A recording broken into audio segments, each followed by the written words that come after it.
Bienvenidas y bienvenidos al Despacho 42. Perdón, no. Esta vez no estamos en Despacho 42. ¿Os acordáis de Despacho 42? El podcast que habla de cómo la tecnología cambia la vida de las personas, pero también las personas cambiamos la vida de la tecnología. Ese podcast del que ya ni te acuerdas porque hace un montón de tiempo que no hacemos un episodio. Bueno, pues hemos vuelto, sí, por un último episodio antes de irnos de vacaciones. Prometemos que volveremos el curso que viene a tocar las narices, no os preocupéis. Pero para este último episodio, además, resulta que no somos Despacho 42. Esta vez somos Despacho 64. El podcast de la tecnología y los ordenadores y los videojuegos retro de los años 80. Y esto es así porque hace unos días tuvimos una jornada en la UOC que celebraba este tipo de ordenadores, consolas, videojuegos, etc. Y naturalmente no podíamos faltar y para allá que nos fuimos con el micrófono. ¿Y qué vamos a tener hoy en Despacho, insisto, 64? Pues, en primer lugar, una entrevista con los responsables de esa jornada en la que nos explican un poco la batallita de cómo llegó a tener lugar. ¿Qué viene a continuación? Pues durante la jornada se dieron los premios de una competición que habíamos puesto aún unos días antes sobre diseño de sprites. Si no sabéis qué es un sprite, pues os esperéis un rato y en breve lo aprendéis.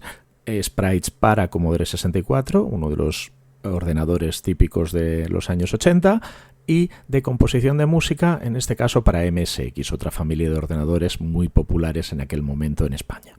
Y nos damos el lujazo de entrevistar a algunos de los ganadores del concurso y también a una de las personas que ejerció de jurado de la competición.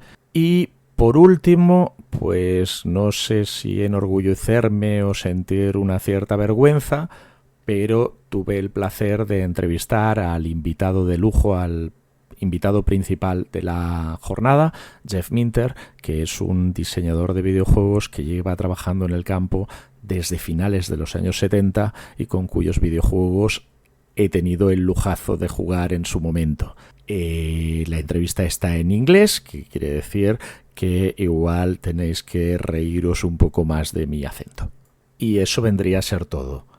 O sea que despedimos a Despacho 42/64 hasta el curso que viene y adelante con la primera entrevista.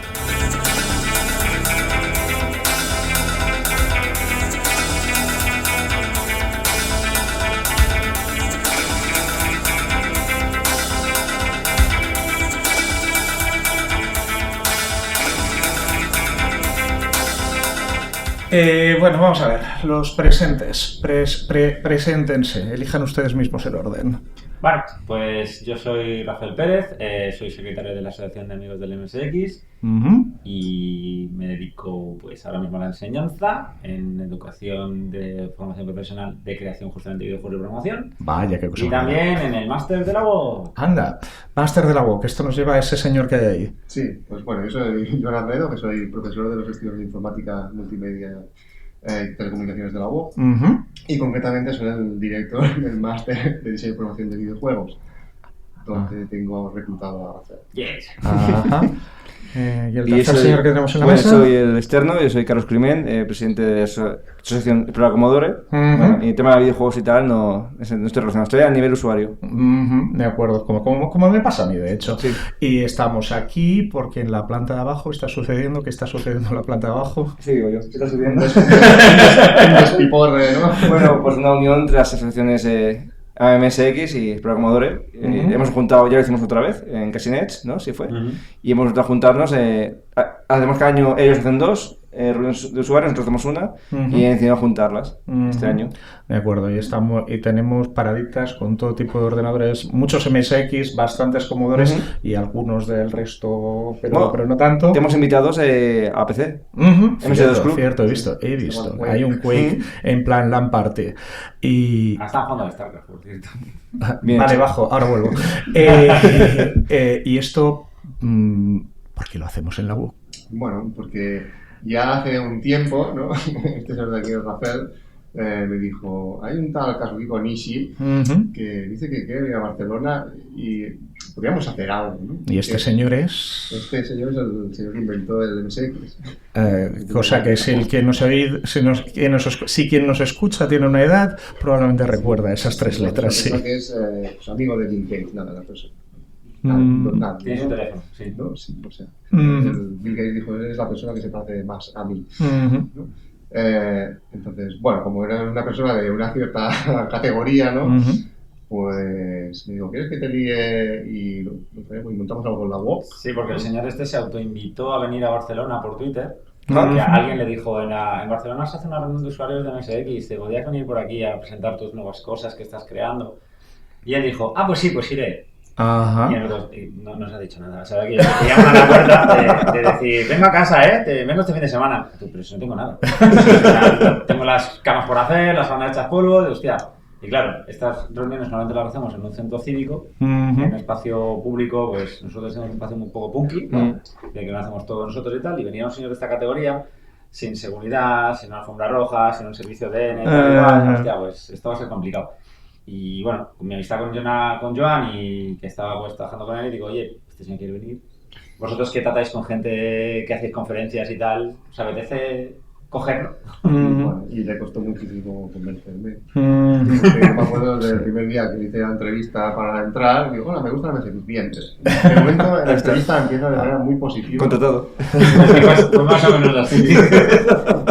Y bueno, pues así, ¿no? A la hora de seguir un poco en contacto, pues dijeron, bueno, estaría bien, pues a lo mejor si se hace desde una universidad, pues bueno, pues nos hará más caso, ¿no? Seguirá, bueno, en el caso que nos dijo yes y ya está, ¿no? Eso es la camiseta que llevo, que no es muy radiofónico, ¿no? No, pero pone yes en una tipografía bastante 8-bit. Sí, pues después de hacer un mensaje muy trabajado en inglés, por favor, si le interesaría venir a la universidad, estaríamos encantados de ofrecerle sus instalaciones, bla, bla, bla. Solo contestó con una palabra. Yes. Es japonés. Ya. Y bueno, también venía un poco a colación en el sentido de que justo ese año eran los 25 años de los estudios de informática. Multimedia y telecomunicaciones. No, es que es muy largo y a veces lo aporto con mucho de informática. No se enfaden mis compañeros aquí presente. Y entonces, pues, es que, bueno, además encaja, ¿no? En el sentido, pues una persona que es quien ha desarrollado un sistema, ¿no? De esta categoría y además bueno, ¿no? Pues que ha sido pues, alguien que ha creado una vocación, ¿no? En la gente que empezó en el mundo de los microordenadores y bueno, tenemos 25 años, pues hagámoslo juntos, ¿no? Y cada uno puede celebrar sus cosas, ¿no?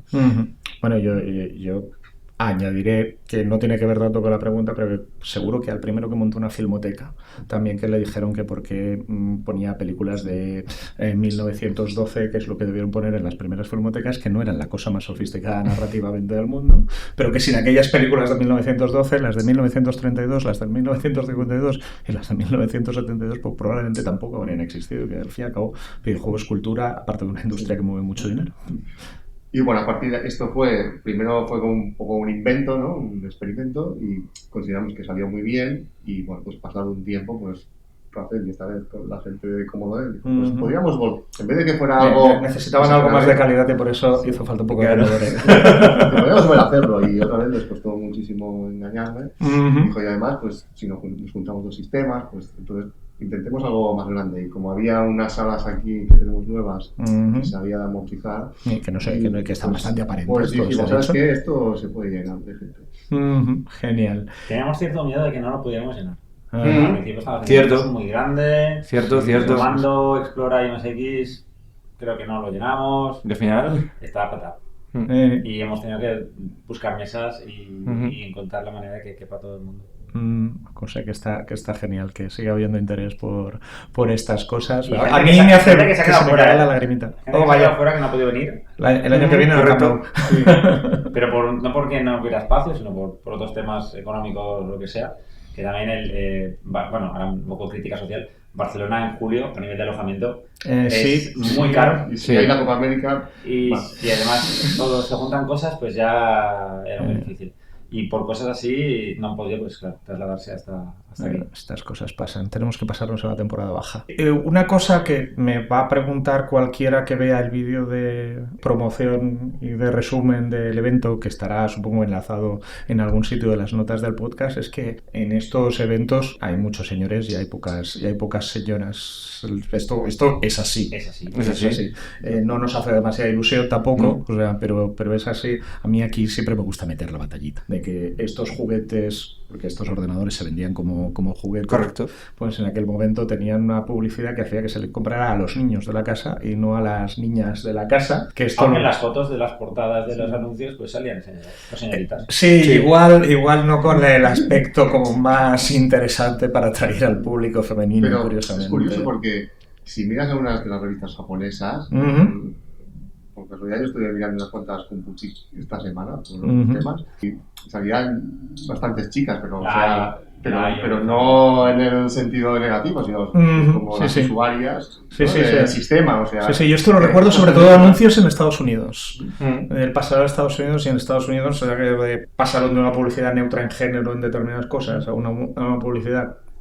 Y eso ha tenido bastantes efectos. Intentamos hacer que estos eventos no sean inclusivos, que no rechacen y demás, pero claro, la inercia es difícil de superar. No a nadie, ni de género cis ni género no binario. O sea, ya por ejemplo he pasado por la zona y he visto pues tranquilamente géneros diversos. Sí, aquí no se ocurre a nadie. Claro, lo que podemos hacer es alguien que pase por aquí, usted pase, porque sí, no, eso tampoco. No, cuotas. Bueno, o sea, en los inicios pues había pues unos estereotipos y entonces ahora no podemos coger la máquina del tiempo y claro, lo que podemos hacer es a partir de este instante efectivamente. Pues que quede claro que es una actividad que es inclusiva y que cualquiera puede participar y nosotros encantados. Por ejemplo, la compañía de Recursos está desde el principio de MSX. El rol MSX lleva viniendo ya 7-8 años tranquilamente. Mira, el otro día hice la estadística porque estamos teniendo ya un registro de eventos desde hace unos años y creo que RetroScroll con Recurso 10 años. Lleva 10 eventos. Por eso que son 5 años. Bueno, está mal. Esta que es una chica y es parte fundamental de pilar de la MSX. Genial. Sí. Dejando el paréntesis hemos hablado del invitado del año pasado, no hemos hablado del invitado de este año, que al lado de la mesa que es fan de Commodore estamos como muy interesados.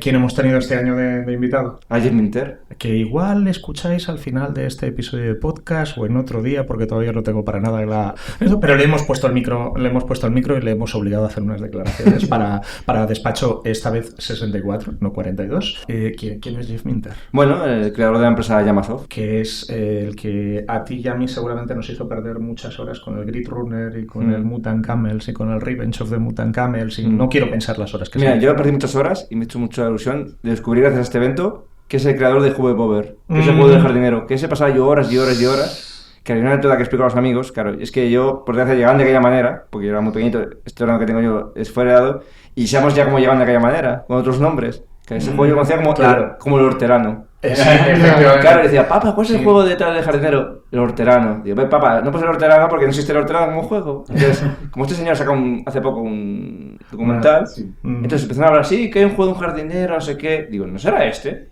Y empecé a investigar, digo, ese es el juego de Bob, ese que jugaba yo. Sí, porque en aquella época experimentábamos los juegos a través de aquellas cintas que se vendían en los kioscos, pero de una legalidad que dices, como mínimo un punto dudosa. Bastante dudosa. Bueno, en la revista, ¿no? O bueno, no en la revista, pero me acuerdo, D-Center, no sé, otros tipos de tiendas que no eran tiendas de videojuegos en sí, compraban las cintas de cassette de música y al lado estaban todos los de... Sí, y aquí estaríamos en esa discusión eterna de si la piratería es solo negativa o a veces también tiene sus derivadas positivas, pero es otro tema en el que nos podríamos meter en un lodazal, vamos, o sea, absolutamente interminable. Dentro de las personas que han venido importantes, como por ejemplo Jeff Minter, que es el cabeza de cartel, yo quisiera destacar también a Bart von Benzel, que ha creado cosas para MSX, que nos ha venido a explicar cosas sobre trabajar en equipo o trabajar solo en el desarrollo de videojuegos. De hecho, él está explicando pues, varias cosas sobre el mundo del de cómo ha sido solo developer creando unos juegos de MSX que lo flipas. Incluso ha hecho un port de la versión de Street Fighter 2 alucinante. Sí. Nos ha puesto una pequeña vídeo bastante chulo y ha sido bastante guay. Digo porque también es alguien no solo es Jeff. No solo es Jeff. Y bueno, ya más por aquí, pues Roberto Vargas, Jordi Solís y Santiago Tañón que conecta con nosotros desde California. Genial.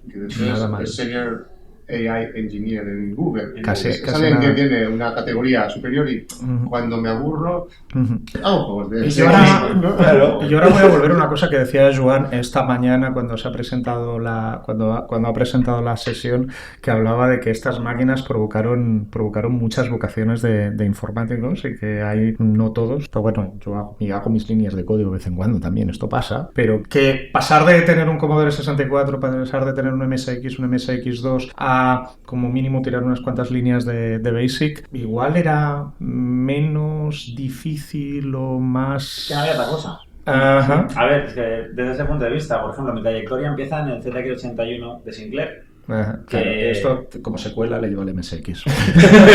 Bueno, espera, que hay más que... sí, exacto. Empecé con eso porque, bueno, mi tío iba cogiendo ordenadores que iba haciendo informática por su cuenta y cuando se compraba uno nuevo, pues el que no quería más pasaba a mí. ¿Y qué hay que hacer con el ZX81 de un ordenador de 1 kilobyte de RAM que cuando lo apagas se va a lo que hay?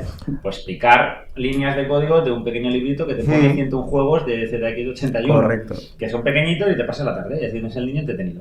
Sí, es así. Eso de eran pues, 12-13 añitos. Después heredó un Dragon 32, que eso también es un semi-Commodore por el tipo de CPU. Sí, es un 6500. De hecho, saltamos las MSX. Luego a la MSX2 y luego ya PC. Esa fue mi trayectoria. No sé si fue la tuya. Si te recuerdas cuál fue. Yo comencé con un 64. Con 64. Que era mi padre. Es que lo compré un año antes de que naciera yo, imaginaros. Y de pequeñito con 3 años me acuerdo, papá, ¿qué era una cinta? Y dijo, papá. Este señor es muy joven y vamos a echarle a en serio. Y ahí aprendí. Y siempre se me acuerdo ver las revistas como dice. Ostras, ahora me has desbloqueado un recuerdo. Flashback. Mayday. Que antes del ZX81, que yo era pequeño, pues más pequeño, tenía menos de 11 años, que es cuando lo tuve, me hice un ordenador en cartón. Cogí una cartulina, dibujé los teclados y dibujé con una pantallita en cartón y creo que mi madre me vio y me dijo, este niño necesita un ordenador porque lo está imaginando con cartón. Y sí. Después de haberlo hecho con cartón. Nos faltaría el historial de máquinas de Joan, pero no sé si me atrevo porque igual acabamos el episodio del podcast. No, yo tengo tantas, pero yo sí que empecé con el MSX, sí que desde el punto de vista como de vocaciones o desde el punto de vista de cómo encaja con un ingeniero informático, ¿no? El tema de estudios es interesante porque, bueno, me parece curioso, porque bueno, yo quería un ordenador, pues si sacas un clásico, ¿no? Si sacas buenas notas, en quinto te compramos un ordenador, ¿no? Entonces, bueno, pues por mi padre no sé ordenadores y tenía, ¿qué le compro yo al niño? Entonces, él era mecánico montador y resulta que en su empresa utilizaban MSX para control industrial. ¿No? O sea, el background no es el ordenador como juego, o sea, no es visto porque juegan a videojuegos y tal, sino porque su empresa, como eran ordenadores más caros, de más calidad, ¿no? Y que se ve que en el entorno industrial, pues, que funcionaban, aguantaban, ¿no? Pues eran los que utilizaban en la empresa para hacer, en esa época, imagínate, control industrial. Entonces, los vio ahí y le preguntó al informático de esos momentos, pues, ¿dónde es? También tal. Eran los Toshiba, que eran los más baratos dentro de los HX10, ¿no? Los MSX eran los más baratos, ¿no? Tenían un precio. 40.000 pesetas de la época, ¿no? Que si actualizas para la inflación... Me compró un MSX porque era el que se usaba en su empresa para hacer control industrial, ¿no? Porque no hubiera gente jugando videojuegos. Esto. Bueno, el MSX ha estado en la Estación Espacial Mir, de la película foto que se ha visto bastante, y seguramente hay aún más de una autoescuela que todavía tiene un MSX. Sí, para hacer las pruebas de... En los psicotécnicos, cuando yo voy a renovarme cada vez los palitos. Palitos es con MSX. Sí, me ha pasado de que saca carnet, digo, MSX, ¿qué es esto? Digo, me quedé aquí. Pero lo que decía era, yo pregunto y no lo tengo muy claro, pero esto de el comprar el videojuego, el tener la pantallita de BASIC allí mismo, el haber tecleado unos cuantos programas y que aquellos programas no estaban tan lejos de los videojuegos que comprábamos en aquellas cintas de los kioscos, ¿en aquel momento era más fácil tener una vocación de informático que ahora? ¿O no tiene por qué? El entretenimiento está muy diversificado y ahora mismo, por ejemplo, me voy a una frase que dijo una vez uno de los directivos de Nintendo, que cuando tú haces un videojuego o cuando estás intentando vender un videojuego, tu enemigo o tu contrincante no es los demás videojuegos. Es todo el entretenimiento. Tu enemigo es YouTube, porque es lo que realmente roba el tiempo de entretenimiento y es barato, gratis y no tienen por qué coger un entretenimiento como el tuyo que estás creando, que es caro, que tienen que pagar por él.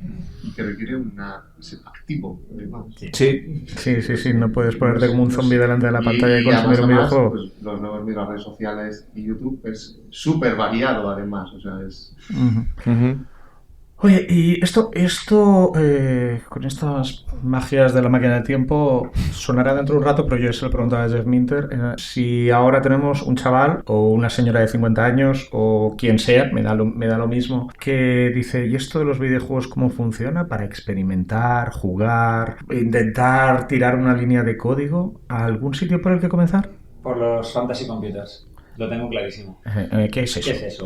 Fantasy Computer es un pequeño programa que simula como si fuera un ordenador completito, con código, una pequeña parte que puedes dibujar, una parte que puedes hacer un mapa, una parte que incluso puedes hacer sonido, en un solo programa, imaginando un ordenador como retro, pero que realmente nunca existió. Entonces pues se llaman Fantasy Computers. Es un pequeño programa que incluso hay formatos en el navegador en modo web en el que tú pues puedes programar el juego, dibujar los sprites, moverlos de manera muy fácil y muy intuitiva, muy parecido a aquello que hacíamos nosotros en Basic, de que tecleamos código, tecleamos números y tal, pero con un aspecto visual moderno que da muy buen rollo como para empezar a aprender. Y tiene instrucciones muy sencillas de poner dibujo aquí, dibujar un rectángulo, hacer es muy fácil.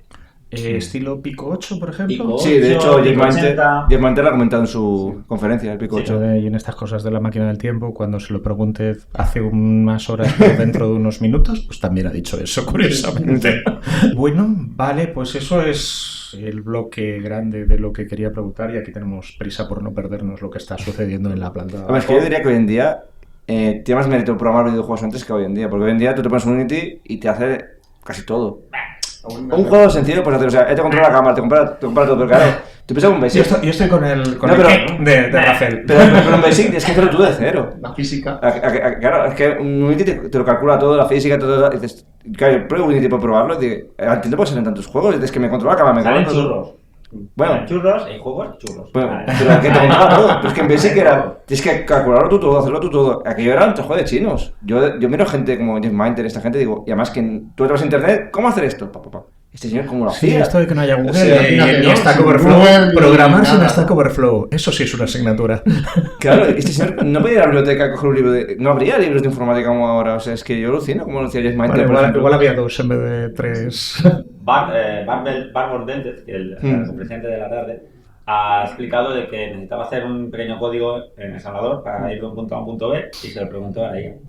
Luego, se lo dio en código de 6803, pero luego lo tradujo al código de 780. Pero ya tenía la estructura de cómo era lo mismo. Sí. Jeff Minter no tiene ninguna guía para preguntar. O sea, antes, si no iba, pues tenías que romperte los cuernos hasta que funcione. O al menos que hubiera una reunión de usuarios, hubiera una comunidad o a través de las revistas, bueno, enviar una carta manuscrita a una revista. Hola, estoy haciendo esto, ¿cómo creéis que...? Entonces otro te escribía otra carta manuscrita en la siguiente edición, el siguiente mes o el otro, y a lo mejor estaba, ¿no? Era epistolar. Te da tiempo a fregar los platos. Mientras te salíamos a cuenta, pues simplemente sí, cuando llega la respuesta tú ya la habías resuelto de una manera mejor a la que te iba a responder. No, pero Entonces, aunque fueran un ordenador más simple, y ese compromiso pues va a ser eterno. De nuevo otro tema del que podríamos estar hablando 2 horas y no bajaríamos y no podríamos ver la charla que está más o menos a punto de empezar. Hay una charla y un live coding. Por cierto, gran concierto. Yo diría que el live coding va a estar muy bien, pero el concierto que acabamos de ver con Commodore 64 también ha sido una pasada. Artista invitado no porque es el mismo, pero sistema invitado, ¿no? Correcto. Bueno, pues oye, si os parece, lo dejamos aquí con la intención de repetir y de volver a atracaros como mínimo a alguno de vosotros el año que viene, porque espero que repetiremos, ¿sí? Bueno, si os deja. Veremos. Perfecto. Pues venga, hasta la próxima.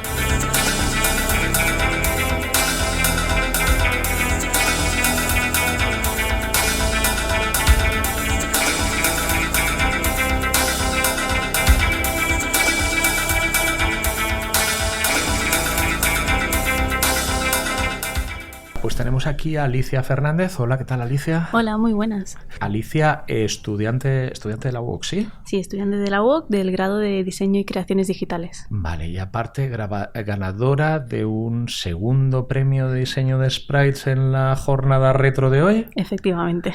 ¿Y esto, cómo se te ocurre a ti participar en este concurso? ¿Cómo te llegó? A través de una asignatura te informaron. Sí, o sea, de las 5 asignaturas que hice, 2 de ellas dieron información, una taller de color y otra fundamentos de diseño, y dijeron ahí la información en plan de si queréis participar, que sepáis que está esto, está. ¿Y cómo te has liado la manta a la cabeza y has participado?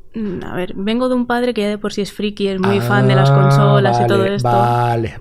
Entonces ya tengo una infancia... Ajá, te han traumatizado ya desde pequeñita. Sí. Y a día de hoy me sigue gustando, pues... ¿Y tú has jugado con videojuegos retro? Creo que lo más retro que he podido jugar, mi padre tenía una Game Boy de estas grises grandes. Es bastante retro, yo creo, sí. Super Mario. Estoy a cuenta. Eso es lo más... Ajá, de acuerdo. Pero, o sea, aparte de haberlo sufrido o disfrutado, espero, en tus carnes... Sí.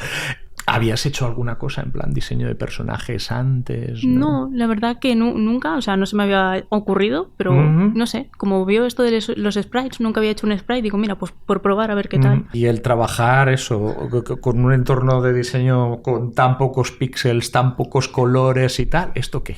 He de decir que empecé un poco a esto va a ser fácil, al fin y al cabo van a ser unos píxeles, pero ya cuando me metí en el programa y vi que era todo muy reducido, unos colores muy resulta ser particulares... que no era una ventaja, no. Sufrí un poco al principio. Pero... Y nos explicas, ¿habrá un enlace en algún sitio de las notas del podcast al sprite de Alicia y del resto de ganadores? Pero nos explicas qué has hecho y por qué.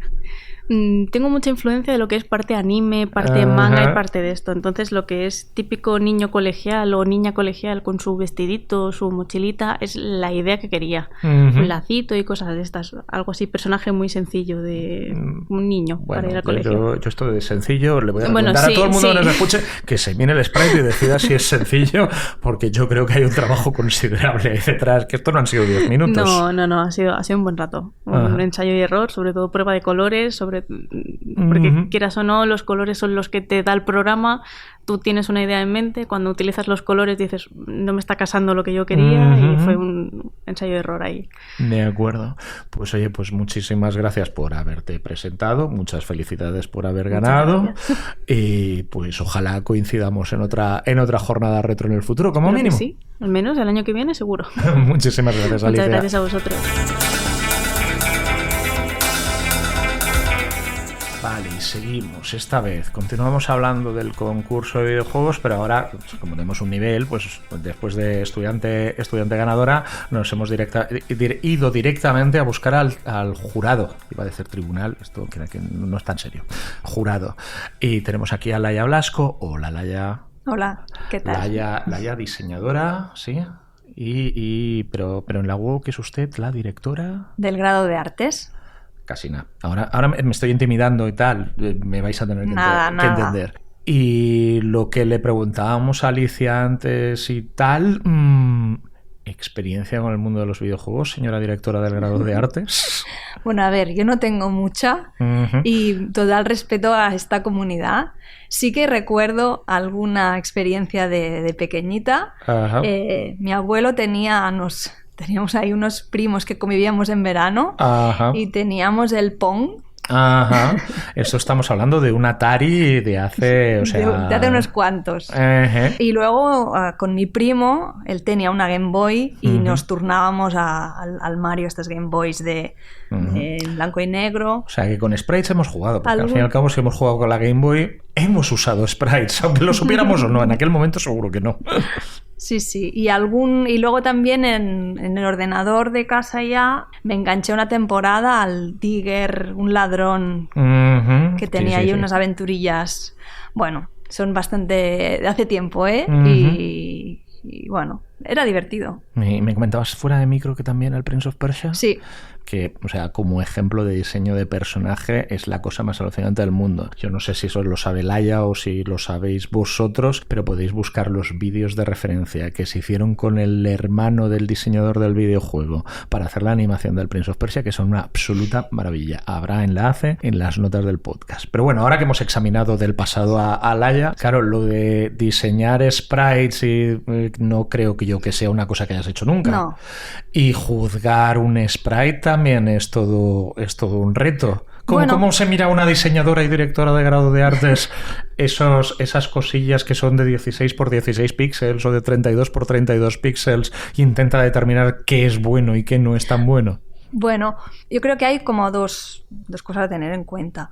Una, la apuntaba Alicia, y es justamente esta restricción de formas, ¿no? Y de colores y de recursos, lo que precisamente hay que agudizar ahí el ingenio para sacar un gráfico que pueda ser interesante con muy pocos recursos, y creo que es justamente lo que es interesante, ¿no?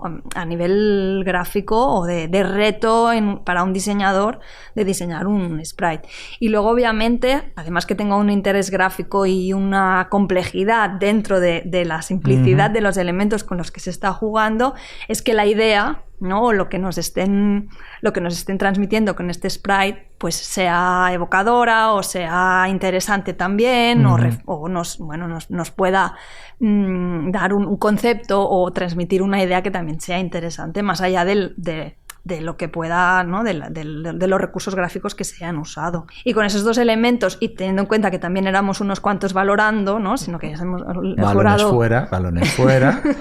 Pues bueno, sí que también ha sido interesante en el concurso que había una categoría de adultos y también una de niños, que creo que esto es muy bonito, porque, ¿no? que hayan podido participar. No es bonito, esto es adoctrinamiento. También. Pero bueno, adoctrinamiento en este mundo, y también un poder trabajar con la imagen de otra manera, ¿no? En un momento en el que tienen a su alcance los niños, ¿no? Pues yo qué sé, tablets y programas que pueden hacer cualquier cosa, y se puede con un lápiz gráfico, una tableta y lo que sea, que se enfrenten a un diseño así de simple, pues también es un ejercicio interesante. O sea, te veo poniendo en tus asignaturas ejercicios pues, de pixel art en breve. A lo mejor sí. Bueno, pues vamos a dejarlo aquí con esta amenaza para los futuros estudiantes de Laia: preparar sus. Gracias. Pues ahora estamos con un señor que se llama David Martínez. David, puedo de tú, ¿verdad? Sí, por supuesto. Tú eres profe de la UOC. Sí, de momento al menos. Y que dure. Pero los estudios de informática, multimedia y telecomunicación no te tengo visto. No, porque yo en realidad formo parte de los estudios de Derecho y Ciencia Política. Yo, digamos, mi formación universitaria es de Derecho y... Pero te tenemos en estas jornadas porque, o sea, si no lo tengo yo mal entendido, porque ahora dentro de un rato hay una entrega de premios de música para ordenadores de hace 18 millones de años, poco más o menos, y tú tienes uno de los premios, ¿sí? Sí, bueno, eso me han dicho. Yo creo que a mí la organización me ha chivado que sí, que esto es definitivo. ¿Y qué hace un abogado haciendo música para... Perdona, ¿era el concepto del concurso era música para exactamente qué tipo de...? Para ordenadores MSX. Para MSX.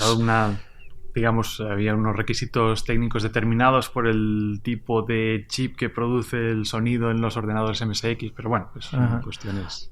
¿Y eso qué hace un señor profesor de los estudios de Derecho y Ciencia Política de la UOC haciendo música para MSX? A ver... Bueno, la verdad es que ha sido un poco una acumulación de acontecimientos y casualidades. Sí que es verdad que tradicionalmente, de la época de niño, pues siempre me atrajeron esas máquinas tan modernas y tan extrañas entonces, en la década de los 80, que eran los ordenadores personales, ¿no? Que entonces empezaban a verse en las tiendas y, bueno, conocías pues a algunos amigos, compañeros que decían, pues ya tengo un ordenador, y la verdad es que me interesaba. Cuando finalmente tuve uno, pues me pasaba bastante tiempo trasteando.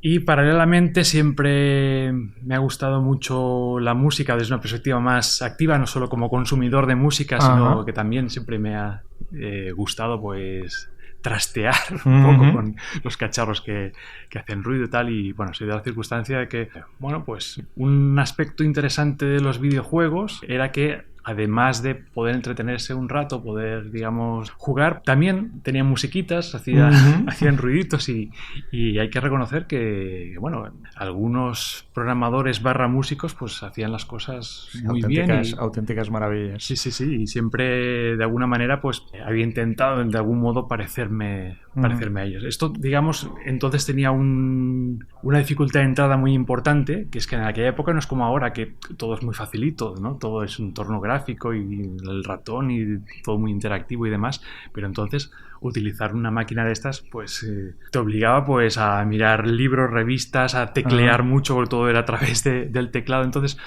no se trataba solo de la vertiente artística o musical, sino que además había que programar. Claro. O sea, para hacer que esa máquina sonara había que programar. Y programar un instrumento extremadamente limitado. Sí, también, claro, las características que tenían de producir sonido pues eran bastante limitadas en cuanto al número de canales que podían sonar al mismo tiempo, el número de la variedad de sonidos que podía hacer y demás, lo cual pues también tenía su aspecto positivo o de desafío en el sentido de que, bueno, vamos a ver qué podemos hacer con estas limitaciones, ¿no? Eso te obliga pues a darle más vueltas, a esforzarte más en sacar todo el partido posible. Y bueno, con el paso de los años, uno de los aspectos positivos es que ya las cuestiones, digamos, la tecnología avanzó en el sentido de que permitía que aquellas cuestiones artísticas pues se pudieran, digamos, desarrollar sin necesidad de tener estos conocimientos tan técnicos. Es decir, podía alguien, digamos, con inquietudes artísticas podía centrarse en la parte artística sin tener que estar pendiente de la... De hecho, una música de videojuego es una banda sonora más. O sea, tendrá sus elementos interactivos y sigue habiendo programación,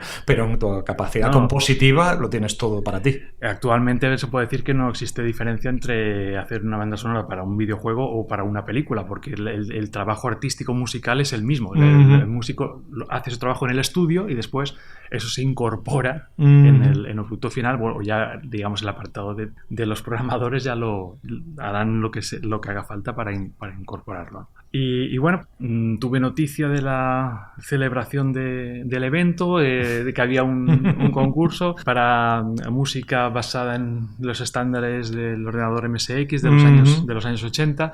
En aquella época, bueno, yo venía del ámbito del Commodore, concretamente del Commodore 64. Pero sí que... David es una persona con buen gusto y era del mundo Commodore, como debe ser. Sí, precisamente lo que más me atraía del Commodore era sus capacidades musicales, que creo que estaban muy avanzadas para lo que era. Todavía hay gente que hace emuladores del chip de sonido del Commodore 64 para hacer música. La verdad es que para su época pues podía afirmarse que era lo mejor que existía, ¿no? Ah, sí, bien. Que suene, que se oiga. Pero también es verdad que, bueno, tenía muchos amigos que tenían MSX, era un sistema, una plataforma, como que se quiera llamar, pues que tenía sus aspectos interesantes. Creo que era la mejor alternativa al Commodore por delante de otras que había en la época, como podía ser el Sinclair Spectrum y demás. La máquina de hacer beep. Sí, hacía unos beeps maravillosos. Y bueno, lo cierto es que nunca había programado música para el chip de sonido del MSX, pero por suerte, con los avances tecnológicos y de software, pues ahora pues en otras plataformas, concretamente en plataforma Windows normal, pues hay programas que te permiten centrarte en la parte artística con las características sonoras de esas plataformas anteriores. Entonces, pues a partir de aquí no tuve que preocuparme por intentar aprender a programar esa máquina, sino simplemente pensar una melodía y trasladarla, digamos, o convertirla en algo que suene en esa plataforma antigua. De acuerdo. O sea, que como mínimo no te has ido a tener que buscar ni siquiera un emulador de MSX para componer. Has podido trabajar con herramientas más modernas. Aunque sí que es verdad que hay muy buenos emuladores que también utilizo, pero afortunadamente no hay que trabajar en la plataforma aunque sea emulada, sino que puedes utilizar una plataforma actual. Sí, o sea, ahora le has dedicado 4 horas a la música y 5 horas a probarla, mientras que si trabajas en un emulador igual es 50-50 el tiempo, ¿no? Sí, o más en la parte de programación que en la artística.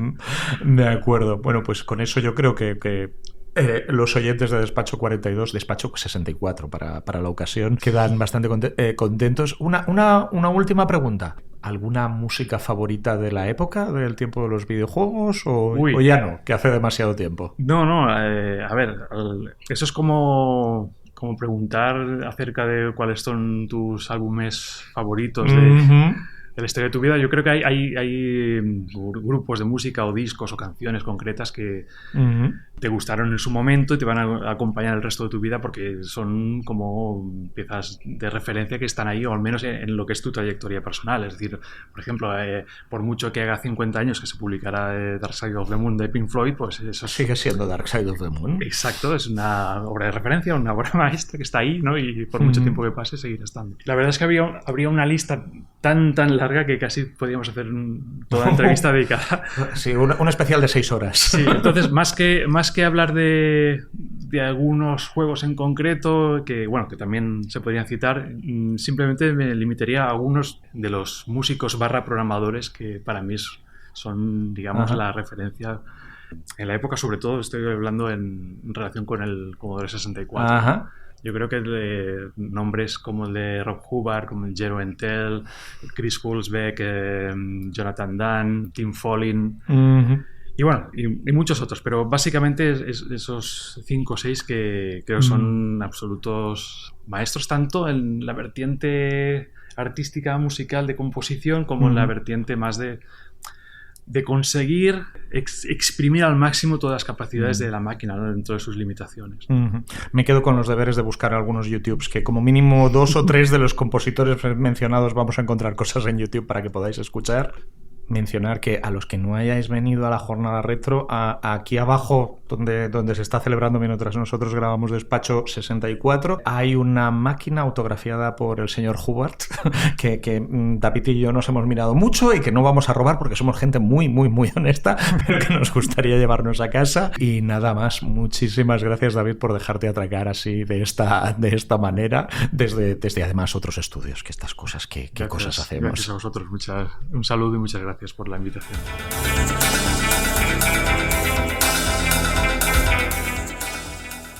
Y ahora me vais a permitir que antes de pasar a la entrevista con Jeff Minter y de reíros de mi inglés, os deje con la pieza musical con la que nuestro compañero y profe de los estudios de Derecho y Ciencia Política de la UOC, David Martínez, quedó en, si no me equivoco, 2ª posición del concurso. ¿Qué os parece? ¿Le pedimos a David que nos deje utilizarla como banda sonora de Despacho 42 en el futuro?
Pues eso, aquí estamos con Jeff Minter, o sea que ahora me cambio de idioma. Jeff Minter, I don't think I've ever interviewed a video game legend before. Excuse my poor English. My being slightly overexcited. Us English are terrible at languages. I mean, really, I know no Spanish. Apart from una cerveza, por favor. Okay. Essential in any language, I think. Mm-hmm. That was a beautiful presentation you gave and very, very interesting. Thank you.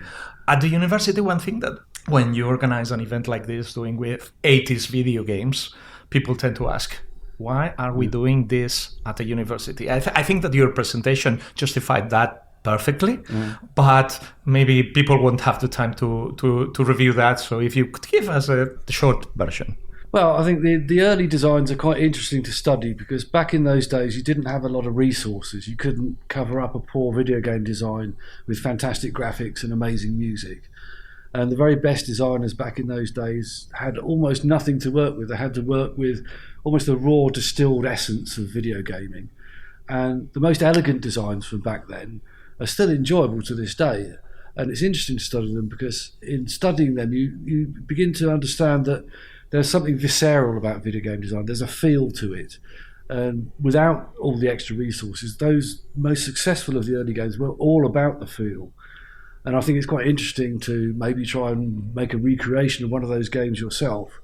And then, because the design is simple, a game of asteroids, for example, it's just some asteroids in a spaceship. How simple can that be? But if you try and make one yourself and then you play it and compare it to the original, I guarantee that your version will suck. And it's interesting to work out why it sucks. And you find out that a lot of the skill is in like minute adjustments of how things move, how things work, and what it feels like almost to touch the video game.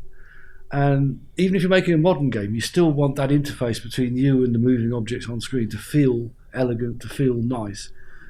And you can learn that from first principles by studying these early video games. I'm going to go over a couple things that you said in your presentation. You said you enjoyed being social, even if we are a little bit over the top sometimes. Do you think that video games are a social thing? I think so, yeah. I mean, they were the kind of things that all my friends were into video games. Once they came out and became universal, and all my friends were interested in them, they're naturally engaging things. They encourage friendly competition.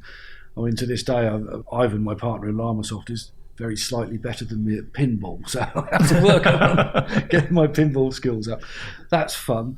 And what was tremendously nice about the old days, and what I think is very nice now, seeing these retro exhibitions going on, is that, I mean, for me, it was a tremendous privilege to go to these things and meet the people who actually played the games. I really enjoyed, hanging out with them and playing games with them and going to a bar afterwards and having a few beers with them. There was a personal connection there, which you wouldn't really perhaps think there would be at first, but it was there. We became known every time we went to a computer exhibition. If Llamasoft were there, we were known as the place where people could drop off their bags and we'd play music, and my mum would give everybody cups of tea. And there was a lot of goodwill associated with it, and I found that revitalising and energising. So when I went home again and was working on my own in my lab making games, I knew the kind of people I was making the games for. I felt that they were kind of my friends in a certain way. That's really nice, and it's good to see it's persisting to this day. There's one other thing I told you before off mic. I spent quite a lot of time when I was 12 or 13 or 14 playing your video games, many other video games, but I don't know how many hours I spent on Grid Runner. And I'd better not ever know.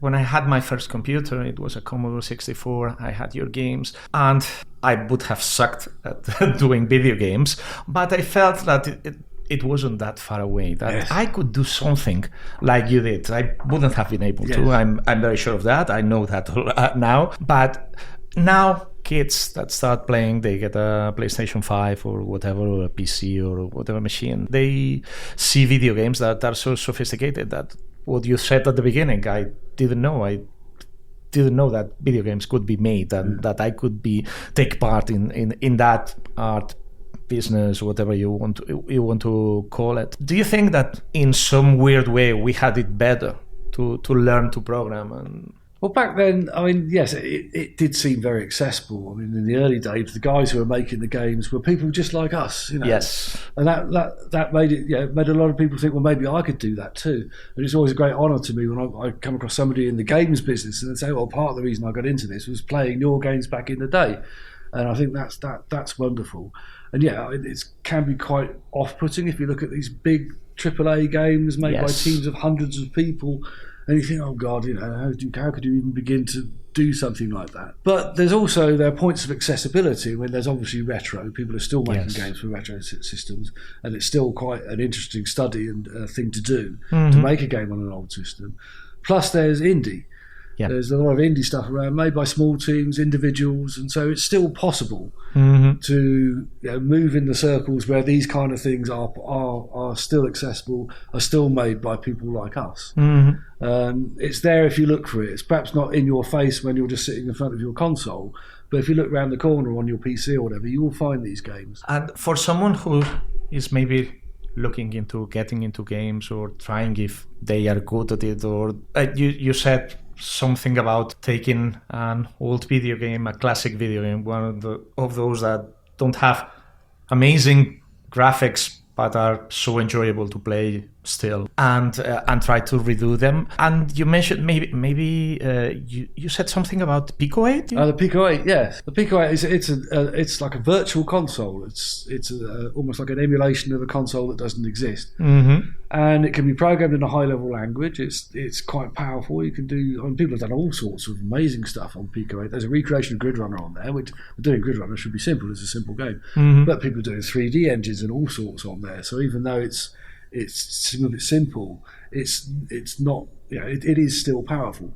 Yes. And it's free. You can just go and download it, and people share their works. I think that's a very nice way to dip your toe in. I think because it's very easy to get started. There's an enthusiastic community who will help you out, and I'd highly recommend that as a first step. And you said, if you already know how to program in whatever the language, try your hand at doing something with that language. Yeah, I mean, what language you use is not important. It's not your favourite language. Just go for it. Now I want to get fanboyish. You've developed for every single machine, commercially available machine that's ever been there. I am a fan of the Commodore 64, and I won't avoid that's going to be my favourite. But do you have a favourite one? Well, as I mentioned in my talk, I love the Nuon, even though it was the least commercially successful thing I've ever worked on. I loved it from a nerdy point of view. Yeah. I understand completely why it failed, because it was ridiculously hard to program on, but that's the reason I loved it. It's not commercially sensible, and I've loved working on the modern consoles. Really, PlayStation 4, PlayStation 5 have been fantastic. I really enjoy working on the Oculus Quest and the PC PlayStation VR. That's always been fun. I first started doing VR stuff back in 2014, so it was nice getting in on the sort of early days of that. I'm always attracted by whatever's new and interesting, basically. A new shiny thing. Yeah, a new shiny thing to play with. I love it. And about your video games? Again, I'll stay with Grid Runner because that was one of the video games that made me fall in love with computing.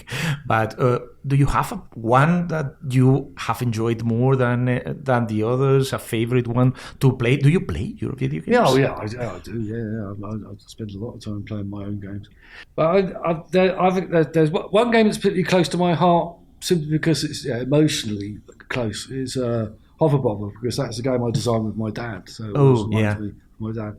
In terms of my own designs, I'm very fond of Space Giraffe. It was quite divisive when it came out, but to me it was pushing out in a very interesting direction, and it's something I want to revisit. I want to do a Space Giraffe 2 in VR. That would be amazing. It's like Space Giraffe 2, Giraffe harder, you know. That would be quite something, yes. I knew I'd have to build a new light synth core for it, and I'm already working on that now. That's good. I've got a new light synth core because we've been using the Neon core for ages, and just updated it last year. I'm still in the process of updating it. But once I've got that built, that will be the engine in which Space Giraffe 2 gets built. Okay. Regarding other people's video games, I mean, you said you enjoyed playing virtual pinball, which I want one of those machines so hard. Oh, they're so good. They're so good. I mean, I think I paid £800 for the one I've got. Yeah. Which is not that expensive. I have not regretted one penny of that. We've played so much every day since we got it. It's fantastic. I highly recommend it. Okay. And other video games available on commercial platforms that you've enjoyed? I play games on PS4, PS5. I play games on the PC. Mm-hmm. And any special game? The game I keep coming back to, I've been playing since 2016 off and on, is No Man's Sky. Okay, yeah. I liked it when it first came out, even when there was hardly anything in it. I really just liked the kind of wandering about and seeing the beautiful planets and that kind of stuff. And then when it got better and better, they've added more and more and more stuff to it. And they put it in VR. It's fantastic to play in VR. I could lose hours playing No Man's Sky in VR. And it's just so pretty. It's just so nice. And, sometimes you don't want a particularly difficult game, not something that's going to murder you every 5 minutes. You're just gently cruising around the universe, visiting beautiful planets, flying your spaceship, maybe blowing up a few pirates. is very relaxing. I've enjoyed that. Another one I come back to over the years is Wipeout. I love Wipeout over the years.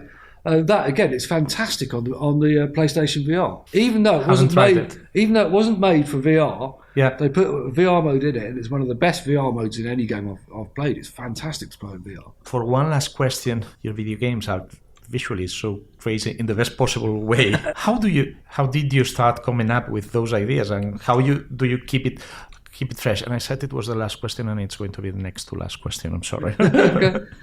No, I mean, all that started really with the light synth work. I mean, I had the idea for a light synth when I was 11 years old, before I'd even seen a computer or knew what a computer was. And it's something which then came out when I finally did get into programming and has been developing over the years. I just like playing with these abstract graphics. Again, there's something visceral about them. When you get them synchronized to the music, it gives a particular feeling and impetus to things. And I then started combining that stuff with video games with Tempest 2000, and it's become kind of my signature style ever since. Yeah. And it's something I'm going to carry on developing further. I mean, so Space Giraffe 2 is going to be the ultimate fusion of games and this stuff. And we are happy about it. I mean, change is good, but don't change too radically. Yeah.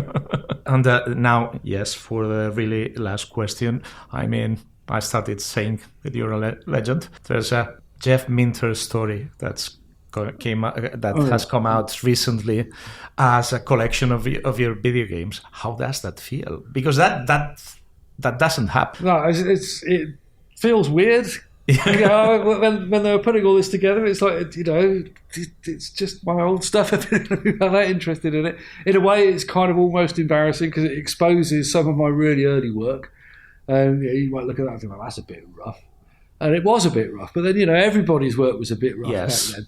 I think it does show an honest intent to improve. I hope it shows that anyway.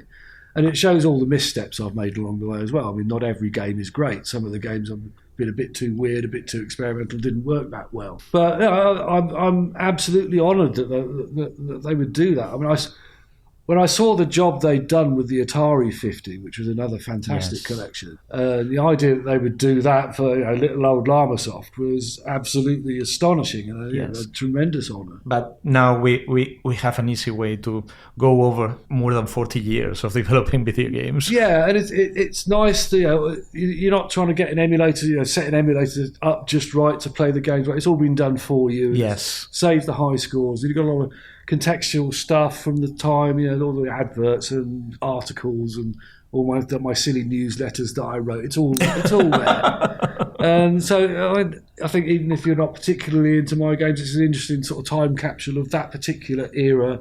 Section of the 8-bit era, and I'm delighted with it. It's very good. It's so amazing, and it's been so amazing to being able to interview you. So thank you very much for those 15 minutes that we have stolen away from you. No, my pleasure. And see you again. Hopefully.